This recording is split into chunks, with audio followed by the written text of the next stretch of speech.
এই যে বন্ধুরা আমার মাছগুলো সাতলানো হয়ে গেছে। এই যে দেখুন সব মাছ সাতলে নিয়েছি। অনেক টাইম লেগেছে, কেন চালানি মাছ তো অনেক টাইম লাগে।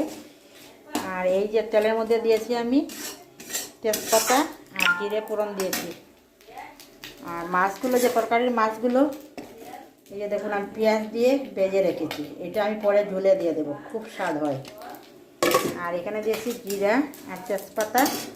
আর এই যে সবজিগুলো কেটে রেখেছি এখন দিয়ে দেবো, ওগুলো দিয়ে দিলাম।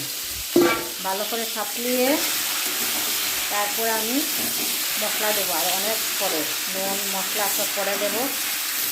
এরকম করে সাপলিয়ে এরকম করে ঝুলটা রান্না করে খেয়ে দেখবেন, খুব ভালো লাগে।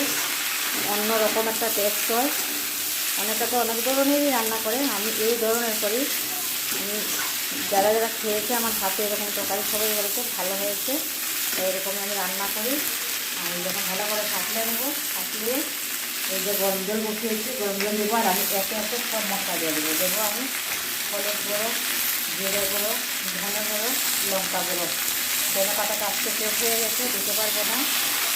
তো আগে ভালো করে তেলের মধ্যে ভুজে সবজিগুলো সাপলিয়ে নেবো। মানে আলাদা সাপলাইয়ে একটা স্বাদ, বাতিলে একটা স্বাদ, এরকম আরেকটা স্বাদ। এক একটা এক এক রকম স্বাদ আছে, এটা অন্যরকম একটা স্বাদ হবে।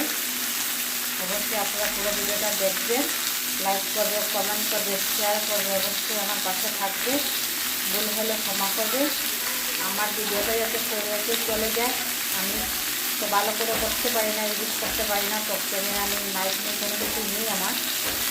আমি এই একাতে মোবাইল করছি আর এক হাতে রান্না করছি, এতে আমার খুব অসুবিধা হয়।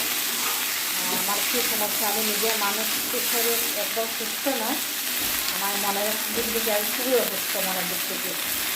এটা বলে আর লাভ নেই। একদিনে যে হয়তো আপনাদের সাথে শেয়ার করবো যে কী ধরনের আমার ভিতরে জ্বালা আছে।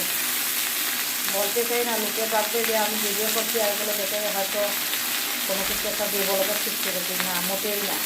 এটা আমি সহ্য করার মতো না যে আমার সাথে এটা ঘটেছে, তাই আমি এগুলো করি। তাই আমার মনটা একটু যাতে ভালো থাকে, হালকা ওই টাইমটা করে আমি এগুলো করে পয়সারও দরকার আছে।